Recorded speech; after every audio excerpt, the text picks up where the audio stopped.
നമസ്കാരം. റാഫ്റ്റോക്ക് ഫുട്ബോളിലേക്ക് അവർക്കും സ്വാഗതം. കോപ്പ അമേരിക്കയ്ക്ക് മുന്നോടിയായിട്ടുള്ള ബ്രസീലിൻ്റെ ആദ്യ അന്താരാഷ്ട്ര സൗഹൃദ മത്സരം ഇന്ന് നടന്നപ്പോൾ മെക്സിക്കോയെ അവർ 3-2 തോൽപ്പിച്ചപ്പോൾ ഗോളടിച്ച് വിജയിപ്പിച്ചത് എൻട്രിക് ആയിരുന്നു.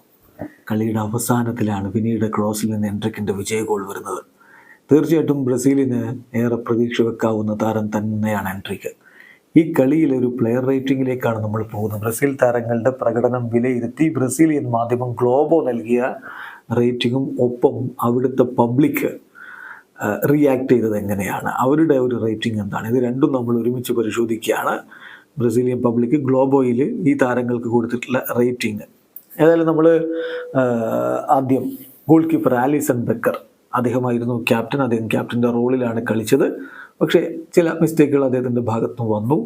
എന്തായാലും അദ്ദേഹത്തിന് ഗ്ലോബോ കൊടുക്കുന്ന റേറ്റിംഗ് 10-ൽ 5.5 ബ്രസീലിയൻ പബ്ലിക് നൽകിയിട്ടുള്ള റേറ്റിംഗ് ആവട്ടെ 4.8. യാൻകൂട്ടോ തീർച്ചയായിട്ടും മോശമല്ലാത്തൊരു പെർഫോമൻസ് നടത്തിയിട്ടുണ്ട്, ഡിഫൻസിലും അറ്റാക്കിലും ഒക്കെ ആയിട്ട്. എന്തായാലും അദ്ദേഹത്തിൻ്റെ ഒരു റേറ്റിംഗ് ഗ്ലോബോ നൽകിയത് 6, ബ്രസീലിയൻ പബ്ലിക് നൽകിയിട്ടുള്ളത് 5.1. എദർ മിലിറ്റാവോ പരിക്കൊക്കെ മാറി റയലിനായിട്ട് അദ്ദേഹം കളി തുടങ്ങിയ ബ്രസീലിയൻ ദേശീയ ടീമിലേക്കും മടങ്ങിയെത്തി. അദ്ദേഹത്തിന് കൊടുക്കുന്ന റേറ്റിംഗ്, ഗ്ലോബോ നൽകുന്ന റേറ്റിംഗ് 6.5 ആണെങ്കിൽ പബ്ലിക് നൽകുന്ന റേറ്റിംഗ് 7.8. അടുത്ത ബ്രമർ ആദ്യ പകുതിയിൽ മോശമല്ലാത്ത ഒരു പ്രകടനം അദ്ദേഹം നടത്തിയിട്ടുണ്ട്. ബട്ട് കുറച്ചുകൂടി മികച്ചൊരു പ്രകടനം അദ്ദേഹത്തിൽ നിന്ന് ആരാധകർ പ്രതീക്ഷിക്കുന്നു. എന്തായാലും സ്റ്റാർട്ടിംഗ് 11-ൽ കോപ്പയിൽ ആദ്യ കളികളിൽ നമ്മൾ അദ്ദേഹത്തെ പ്രതീക്ഷിക്കുന്നില്ല. അദ്ദേഹത്തിന് നൽകുന്ന റേറ്റിംഗ് 5.5, എന്നാൽ പബ്ലിക് നൽകുന്ന റേറ്റിംഗ് 5.8.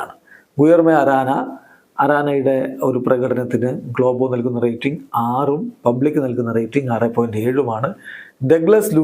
ഡഗ്ലസ് ലൂയിസിൻ്റെ കാര്യത്തിൽ അദ്ദേഹത്തിന് ഗ്ലോബോ നൽകുന്ന റേറ്റിംഗ് 5.5, പബ്ലിക് നൽകിയ റേറ്റിംഗ് 4.9. ബ്രൂണോ ഗുയിമാറസിന് ഗ്ലോബോ നൽകുന്ന റേറ്റിംഗ് 6.5 ആണെങ്കിൽ ബ്രസീലിയൻ പബ്ലിക് അദ്ദേഹത്തിൻ്റെ പ്രകടനം നൽകിയ റേറ്റിംഗ് 9 ആയിരുന്നു.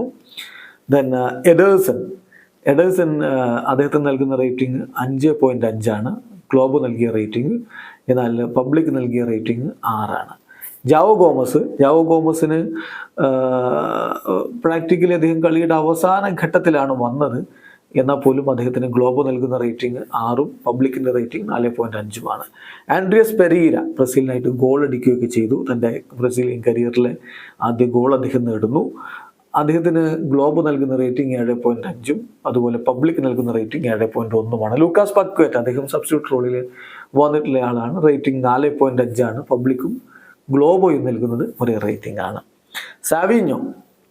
സാവിഞ്ഞോക്ക് 7.5 റേറ്റിംഗ് കൊടുത്തിട്ടുള്ളത്. അദ്ദേഹത്തിൻ്റെ ഗ്ലോബോയുടെ റേറ്റിംഗും അതുപോലെ തന്നെ പബ്ലിക്കിൻ്റെ റേറ്റിംഗും അത് തന്നെയാണ്. വിനി ജൂനിയർക്ക് സബ്സ്റ്റിറ്റ്യൂട്ട് റോളിൽ വന്നു. അദ്ദേഹത്തിൻ്റെ അസിസ്റ്റിൽ നിന്നാണ് എൻട്രിക്കിൻ്റെ ഗോളൊക്കെ വന്നത്. 6.5 ഗ്ലോബോയും അതുപോലെ പബ്ലിക്കും നൽകുന്ന റേറ്റിംഗ്. ഇവാനിൽസൻ്റെ ഒരു റേറ്റിംഗ് പറയുകയാണെങ്കിൽ അത്ര ഒരു ഇൻവോൾവ് ആയിട്ടുള്ളൊരു കളിയല്ല അദ്ദേഹത്തിൽ നിന്ന് വന്നത്. അദ്ദേഹത്തിന് ഗ്ലോബോയും അതുപോലെ തന്നെ പബ്ലിക്കും നൽകുന്നത് 5 റേറ്റിംഗ് ആണെങ്കിൽ എൻട്രിക്ക് ടീമിനെ വിജയത്തിലേക്ക് കൊണ്ടുപോയ ഗോൾ പിറന്നത് എൻട്രിക്കിലൂടെയായിരുന്നു. എൻട്രിക്കിൻ്റെ ഒരു റേറ്റിംഗ് ഗ്ലോബോയും അതുപോലെ പബ്ലിക്കും നൽകുന്നത് 8. ഗബ്രിയൽ മാർട്ടിനെല്ലി സ്റ്റാർട്ട് ചെയ്ത താരമാണ്. അദ്ദേഹം ഒരു ഗോൾ അടിക്കുകയും ചെയ്തിരുന്നു. അദ്ദേഹത്തിന് പബ്ലിക്കും അതുപോലെ ഗ്ലോബോയും നൽകുന്ന റേറ്റിംഗ് 7. പെപ്പെ സബ്സ്റ്റിറ്റ്യൂട്ട് റോളിൽ വന്നയാളാണ്. അദ്ദേഹത്തിന് റേറ്റിംഗ് 6, ഗ്ലോബോയും അതുപോലെ പബ്ലിക്കും നൽകിയിട്ടുള്ളത്. കോച്ച് ഡൊറിവാൾ ജൂനിയർ ടീമിനെ ഉപയോഗപ്പെടുത്തിയ രീതിക്ക് കൊടുക്കുന്ന റേറ്റിംഗ് 6.5. ഇതാണ് ഇപ്പോൾ ഗ്ലോബോ പുറത്തേക്ക് വിട്ടിട്ടുള്ള ബ്രസീലിയൻ താരങ്ങളുടെ ഒരു റേറ്റിംഗ് വന്നിട്ടുള്ളത്. എന്തായാലും ബ്രസീലിനെ സംബന്ധിച്ചിടത്തോളം അവരുടെ റിസർവ് ടീമിനെയാണ് പ്രധാനമായിട്ടും ഇന്ന് കളിക്കളത്തിലേക്ക് ഇറക്കിയിട്ടുള്ളത്.